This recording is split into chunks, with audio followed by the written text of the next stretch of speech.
श्री कृष्ण गोविंद हरे मुरारे हे नाथ नारायणो वासुदेवा।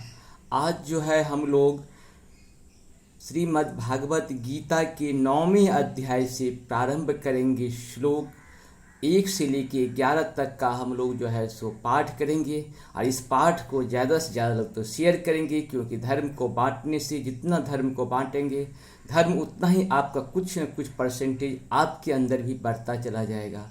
सिर्फ सुनना है, सुनने से ही हमारे वेदों में जो कहा गया है कि सुनने से ही हम लोगों को बहुत ही पुण्य मिलता है। तो हम लोग इसे सुने और बार बार सुने, तभी जा कर के असली, जब तक आत्मज्ञान न हो जाए पूर्ण रूप से तब तक सुनते रहिए। और यहाँ यही एक ग्रंथ है जिसमें भगवान कृष्ण जो है सो अर्जुन के साथ संवाद करते हैं। और भी बहुत सारे ग्रंथ हैं, लेकिन इस तरह का संवाद आपको देखने को नहीं मिलेगा। यही मुक्ति का धाम भी है। और भगवान चारों वेद को निचोड़ जो है सो गीता के रूप में हम लोग की वरदान दिए हैं। इस वरदान को हम लोग ग्रहण करें। अध्याय 9 परम गृह ज्ञान श्री भगवान वाच इदं तु ते गृहातमं प्रक्ष्याम्य अनसूयवे ज्ञानं विज्ञानसहितं यज्ज्ञात्वा मोक्षयसे अश्रुभात्। अर्थात श्री भगवान ने कहा, हे अर्जुन, चूँकि तुम मुझसे कभी ईर्ष्या नहीं करते, इसीलिए मैं तुम्हें यह परम गुह्य ज्ञान तथा अनुभूति बतलाऊंगा, जिसे जानकर तुम संसार के सारे क्लेशों से मुक्त हो जाओगे। राज विद्या राज गृहांग पवित्रमिदमुक्तमं प्रत्यक्षा वगमं धर्म्य सुसुखकरं व्ययम्।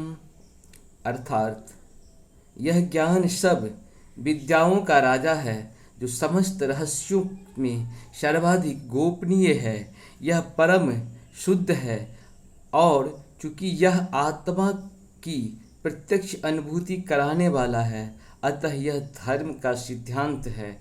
यह अविनाशी है और अत्यंत सुखपूर्वक संपन्न किया जाता है।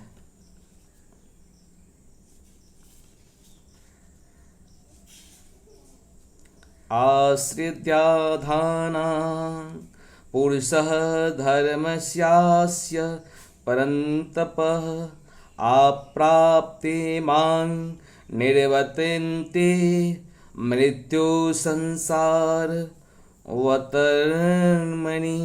अर्थात हे परंतप, जो लोग भक्ति में श्रद्धा नहीं रखते वे मुझे प्राप्त नहीं कर पाते, अतः वे इस भौतिक जगत में जन्म मृत्यु के मार्ग पर वापस आते रहते हैं। मया तदमिदं सर्व जगदव्यक्तमूर्तिनां मत्यास्थानि सर्वभूतानि न चाहं तेष्वस्थितः। अर्थात यह संपूर्ण जगत मेरे अव्यक्त रूप द्वारा व्याप्त है।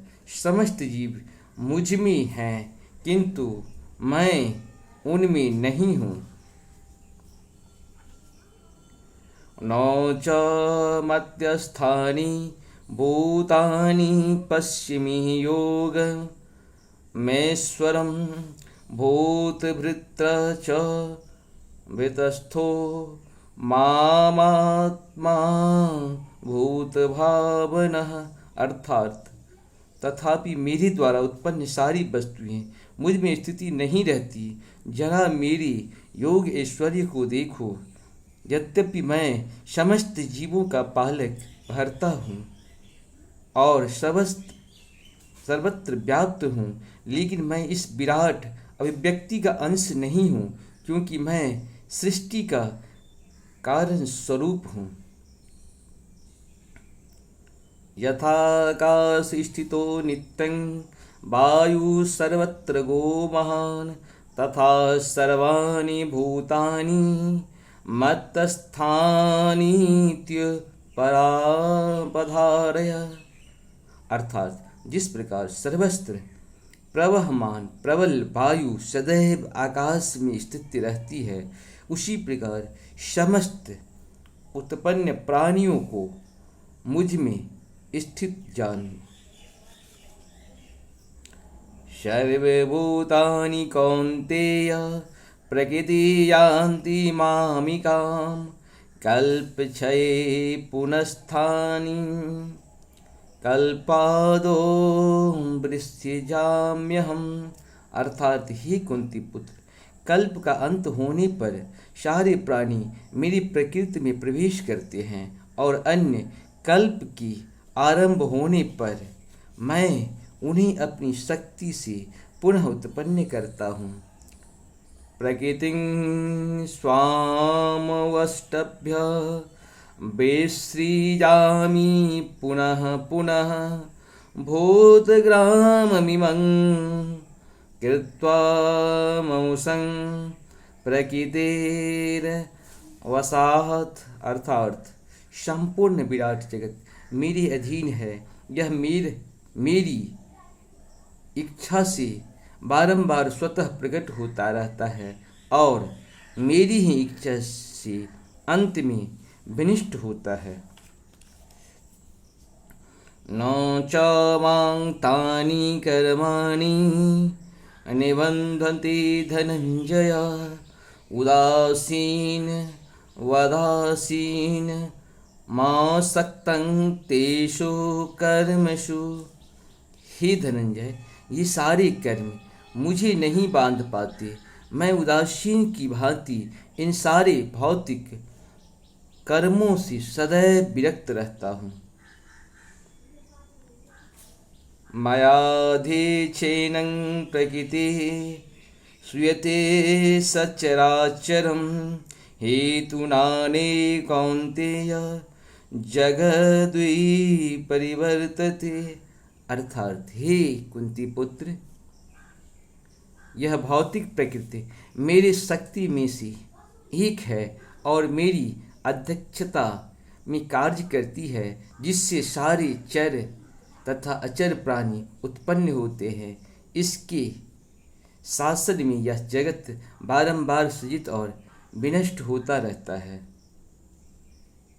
अवजानन्ति वा मूढ़ा मानुषी तनुमाश्रितं परं भाव मजान्तो मम भूत महेश्वरम।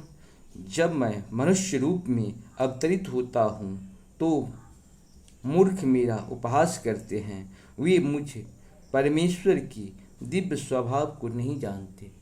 यहाँ भगवान ये कहे हैं कि विश्वास अगर है तभी जो है आपकी भक्ति हो सकती है। इसीलिए भक्ति विश्वास से चलती है। इसीलिए मेरे चैनल को सब्सक्राइब जरूर करें। अगर देखते हैं तो सब्सक्राइब करें और इससे आपको भी पुण्य मिलेगा, हमें भी पुण्य मिलेगा। नमस्कार।